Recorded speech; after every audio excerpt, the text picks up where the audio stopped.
nubwo duhurira ku isoko ry'umurimo ntidufite ubumenyi bumwe, yemwe ntitunakora kimwe, gusa turi abanyarwanda bafite indangagaciro zo kubahana. Muri iyi myaka social media yabaye icyita rusange, aho iduhuza na ba grand frere n'ibindi byamamare muri muzika, filime, urwenya n'ibindi. Uyu munsi tugiye kukugezaho ibyamamare nyarwanda ushobora kuba utari uzi ko biri cyangwa byahoze mu gisirikare, uyu munsi bikaba bifite izina riremereye mu Rwanda mu myidagaduro, urwenya ndetse na sinema. Uyu ni Urubibi TV, njye ndi Shaddy Nshuti, kanda subscribe, like, share ndetse na comment, ubundi tugendane tuguhaye ikaze. Nabikubwiye, ni abasirikare bakomeye, abandi bari abasirikare, none uyu munsi ni n'abahanzi bafite izina riremereye hano mu Rwanda ndetse no hanze yarwo.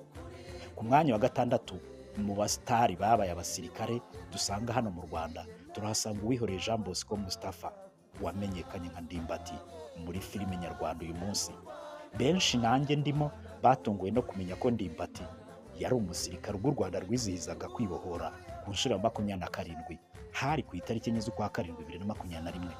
Icyo gihe Ndimbati yagaragaje ifoto ye ya kera yambaye impuzankano ya gisirikare kuri Instagram ye, maze yandikaho agira ati intego kwari kubohora u Rwanda. Uyu mugabo yinjiye mu gisirikare ari mukuru, anubatse rwose. Umugore yamusize hafi y'iwabo i Gitarama, aho yavuye ajya gufatanya n'abandi ku rugamba rwo kubohora u Rwanda mu mwaka w'1989. Yinjiye mu Nkotanyi anyuze mu Buganda. Ndimbati yavuye mu gisirikare asezerewe bisanzwe mu mwaka w'1999. Ikitazwi ni ipeta yavuyemo afite, kuko ntacyo yabivuzeho. Ubu ni umusitari muri filime nyarwanda, benshi turamuzi. Ku mwanya wa gatanu mu basitari nyarwanda tuzi ariko babaye abasirikare, turahasanga umunyarwenya Kayitankore Njoli wamenyekanye nka Kanyombya muri sinema nyarwanda. Kanyombya ntiyakuranye inzozi zo kuzaba umusirikare, ariko nyuma yo kubona ko bagenzi be bakuranye mu buhunzi bagiye ku rugamba, nawe byamuteye umwete wo gutabarira u Rwanda mu mwaka w'1992. ari naho avuga ko yanakukiye amenyo uko tumubona. Kanyombya ajya mu gisirikare yinjiye muri prefectura ya Byumba, ubu ni Gicumbi y'uyu munsi.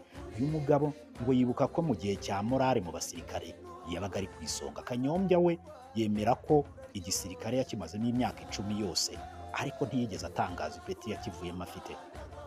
Ku mwanya wa kane mu bahanzi cyangwa abasitari nyarwanda b'abasirikare by'umwihariko uyu munsi, turahasanga umuhanzi Lieutenant Colonel Simon Kabera ukiri mu gisirikare mu ngabo z'u Rwanda uyu munsi.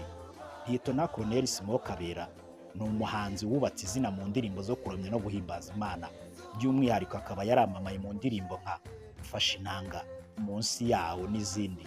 Lieutenant Colonel Simon Kabera guhera muri 2023 ni umuvugizi wungirije w'ingabo z'u Rwanda RDF, akaba yarabanje gukora no mu zindi nzego zitandukanye mu gisirikare cy'u Rwanda, harimo nko kuba yarabaye mu nama y'ubutegetsi bw'ibitaro bya gisirikare bya Kanombe guhera muri 2019. Uyu yanayoboye ingabo z'u Rwanda mu butumwa bw'amahoro hanze y'igihugu. Ku mwanya wa gatatu mu bahanzi cyangwa abasitari nyarwanda babaye abasirikare, turahasanga umuhanzi Nzarambe Eric Senderi international hit. Uyu yinjiye mu gisirikare cy'inkotanyi mu 1994, aza gusezererwa nyuma y'urugamba rwo kubohora igihugu mu mwaka w'1997. Yabaye si morale mu gisirikare, ari nabyo byamusunikiye kuba umuhanzi nyuma yo kukivamo. Mu mijyi no mu byaro Senderi Hit International arazwi cyane n'ingeri zose mu ndirimbo zitandukanye ahimba, nk'iyo bita Bareyo, APRFC n'izindi.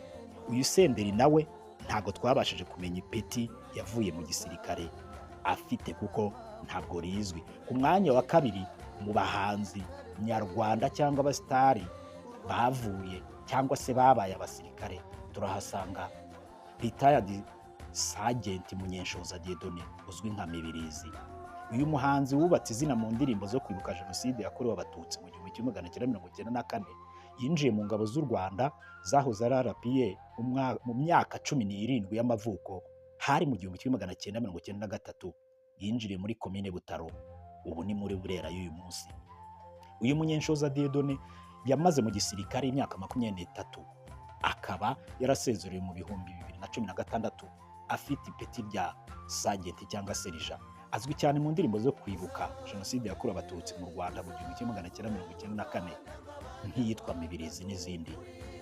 Ku mwanya wa mbere mu bahanzi cyangwa abasitari babaye abasirikare turahasanga Sergeant Robert, azwi nka Sergeant Robert nyine, yaririmbye cyane mu itsinda ry'ingabo z'u Rwanda ziririmba zo bita Army Jazz Band, akaba n'umuhanzi ku giti cye mu ndirimbo zitandukanye. Uyu Sergeant Robert yatangiye umuziki ari mu gisirikare afite ipeti rya Sergeant, yamenyekanye mu ndirimbo nka Sisi Wenyewe, Impanda n'izindi. Uyu mugabo wakatakiri ku butaka bw'u Rwanda kubera impamvu ze bwite.